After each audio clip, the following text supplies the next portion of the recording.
வணக்கம் மக்களே. இன்னைக்கு நம்ம வீடியோவில் என்ன பார்க்க போறோம்னு பார்த்தீங்கன்னா, நம்ம crime and their punishment part 4 தான் பார்க்க போறோம். இதில் என்னன்னு பார்க்க போறோம்னு பார்த்தீங்கன்னா, மோசடி, திருட்டு, கொள்ளை இதெல்லாம் பண்ற கிரிமினல்ஸ்க்கு என்ன பனிஷ்மெண்ட் கொடுக்கலான்றதான் பார்க்க போறோம்.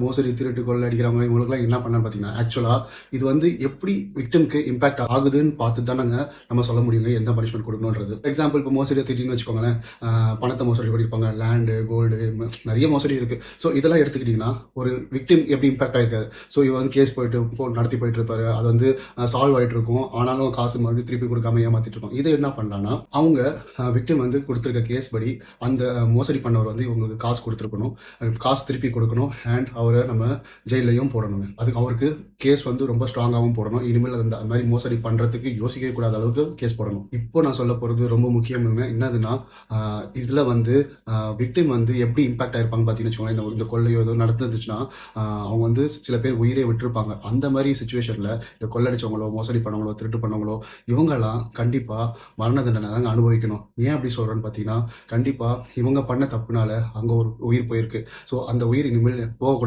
இதெல்லாம் வந்து ஸ்டாப் பண்ணணும். இந்த கொள்ளை மோசடியில் ஸ்டாப் பண்ணணும்னா கண்டிப்பாக இந்த மாதிரி ஸ்ட்ரிக்டான ஆக்ஷன் நம்ம எடுக்கணும். இந்த கொள்ளடிச்ச பணத்தை இல்லை மோசடி பண்ண இடத்தையோ, நகையோ, பணத்தையோ அந்த விக்டிமோட வீட்டுக்கு கொடுத்துட்டு இவருக்கு மரண தண்டனை கொடுக்கணும். இது எங்களோட ரெக்வஸ்ட். நான் சிம்பிளாக ஒரு எக்ஸாம்பிள் சொல்கிறேன். நான் ஒரு பைக் வந்து ரெஜிஸ்டர் பண்ணியிருக்கேன். அந்த பைக்கை பார்த்தீங்கன்னு வச்சுக்கோங்களேன், அதுக்கு ஒரு ஃபேன்சி நம்பர் கேட்டிருந்தேன். அந்த ஃபேன்சி நம்பருக்கு 3500 rupees கேட்டிருந்தாங்க. சரின்னு சொல்லிட்டு நான் ஷோரூமில் நான் பே பண்ணேன். அதுக்கான பில்லோ இன்வாய்ஸோ நான் கேட்டதுக்கு அதுக்கு பில்லு வராது, அதுக்கு இன்வாய்ஸ் கிடையாதுன்னு சொல்கிறாங்க. எங்கே போகுதுன்றதும் தெரியல. இது கவர்மெண்ட்டுக்கு தான் போதா, ஆர்டிஓவுக்கு நாங்கள் கொடுக்குறோம்னு சொல்கிறாங்க.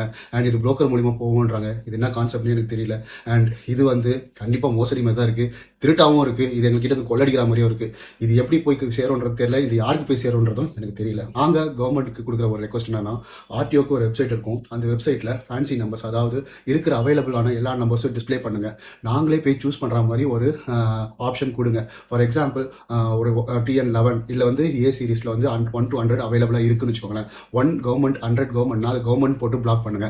2 and 3 ஆல்ரெடி புக் ஆகினா புக்டுன்னு போட்டு பிளாக் பண்ணிடுங்க.